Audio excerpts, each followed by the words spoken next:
سلیم احمد کی واپسی، انتظار حسین۔ سلیم احمد اب سے 25 برس پہلے ہماری نظروں سے اوجھل ہوئے تھے۔ اب پاؤ صدی بعد اس عزیز سے دوبارہ ملاقات کی صورت پیدا ہوئی ہے، وہ اس طرح کہ اب انہی مہینوں میں اس کی ساری تنقیدی نگارشات ایک مجموعے میں یکجا ہو کر اکیڈمی بازیافت کراچی کی وساطت سے مضامین سلیم احمد کے عنوان سے شائع ہوئی ہیں۔ قاعدہ تو یہ کہتا ہے کہ اگر ایک لکھنے والا واقعی کوئی ادبی حیثیت رکھتا ہے تو اس کی آنکھ بند ہونے کے بعد جلد اس کا سارا کام یکجا ہو کر قارئین کے ہاتھوں میں آ جانا چاہیے۔ اس کام کی ادبی قدر و قیمت کا تعین یا کم از کم تعین کی کوشش جتنی جلد شروع ہو جائے اچھا ہے، مگر اردو میں یہ رواج کم ہے۔ سلیم احمد پھر بھی قسمت کے اچھے نکلے کہ 25 برس بعد ہی صحیح کم از کم ان کی نثری تحریریں تو مرتب ہو گئیں۔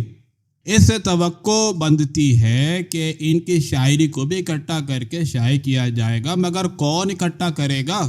جمال پانی پتی تو گزر گئے، انہوں نے جو تو کر کے سلیم کی تنقیدی تحریریں تو مرتب کر ڈالی، اگرچہ انہیں اتنا وقت نہیں ملا کہ پیش لفظ لکھ کر ہمیں کم از کم اتنا تو بتا دیتے کہ ان کے مجموعوں کو توڑ پھوڑ کر مضامین کو کس طرح ترتیب دیا ہے، اور ان مجموعوں سے باہر کتنے مضامین تھے جو انہوں نے اپنے کسی خاص حساب سے اس مجموعے میں شامل کیے ہیں۔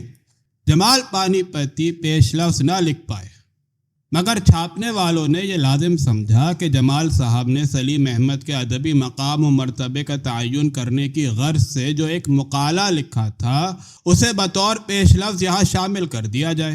اگر یہ مقالہ یہاں شامل نہ کیا جاتا تو اس مجموعے کا کچھ نہیں بگڑتا تھا، ساتھ میں جمال پانی پتی کی بھی عزت رہ جاتی۔ عجب رنگ سے یہ مقالہ لکھا گیا ہے کہ مرشد کچھ اور کہہ رہا ہے اور مرید کچھ اور ہانک رہا ہے۔ سلیم احمد اور جمال پانی پتی کا باہمی تعلق بھی کچھ مرشد اور مرید والا تھا، سو اگر سلیم نے بار بار یہ جتایا جیسا کہ اس مقالے میں بتایا گیا ہے کہ وہ جو کچھ ہیں عسکری صاحب ہی کی وجہ سے ہیں، پوچھنے کی ہر بات انہی سے پوچھتا ہوں، مگر مرید نے یہ سمجھا کہ ان کا مرشد انکسار سے کام لے رہا ہے، ورنہ اس کا مقام تو محمد حسن عسکری کے مقام سے بہت بلند، کتنا بلند ہے یہی بتانے اور جتانے کی نیت سے مقالہ لکھا گیا ہے۔ تو اس تحریر سے کچھ اس قسم کی صورتحال سامنے آتی ہے: منچے می سرایم تنبورائے منچے می سیرایت۔ جمال صاحب نے اپنے مرشد کا خود اس کے مرشد کے ساتھ مقابلہ اس کمال کے ساتھ کرایا ہے کہ اس عزیز کے مرشد کا مقام بلند سے بلند تر ہوتا چلا جاتا ہے، بلکہ مقابلے سے پہلے ہی صاف صاف لفظوں میں بتا دیا گیا ہے کہ جدید اردو ادب کی تاریخ میں سلیم احمد وہ واحد شخص ہے جنہوں نے اپنے عہد کی ادبی فضا کو تنقید اور تخلیقی دونوں سطحوں پر سب سے زیادہ متاثر کیا۔ اس معاملے میں ان کے استاد محمد حسن عسکری بھی ان کا مقابلہ نہیں کر سکتے۔ ملاحظہ کیا کتنا جامع بیان ہے، دو فکروں میں محمد حسن عسکری کے ساتھ پورے عہد کو لپیٹ ڈالا ہے۔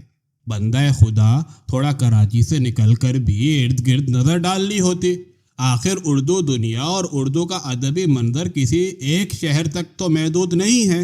اسی زمانے میں جس میں سلیم میاں نے آنکھ کھولی اور قد نکالا، فراق، فیض اور منٹو کا طوطی بول رہا تھا، ادھر جمال پانی پتی اپنے کنویں میں مگن ہیں اور سمجھ رہے ہیں کہ ہمچو ما دیگر نیست۔ اصل میں جمال پانی پتی اس کے قائل نظر آتے ہیں کہ آدمی کا قد جتنا بھی ہو بات اس سے اونچی کرنی چاہیے۔ بے شک مریدان باصفا میں سے تھے، مگر بدقسمتی سے مرشد نے جلدی پردہ کر لیا، مرید کی تربیت ادھوری رہ گئی۔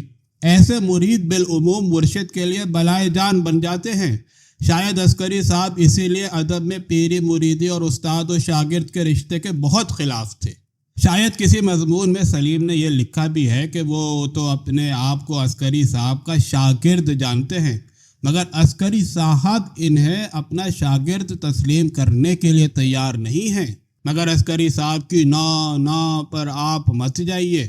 سلیم کو دیکھیں، اس کے انداز نظر کو دیکھیں، اس کے لب و لہجے کو دیکھیں، انداز بیان کو دیکھیں، عسکری صاحب سے جتنا اس نے سیکھا ہے شاید عسکری صاحب کے کسی اور رفیق کسی اور مداح نے اس کا عشر عشیر بھی نہیں سیکھا۔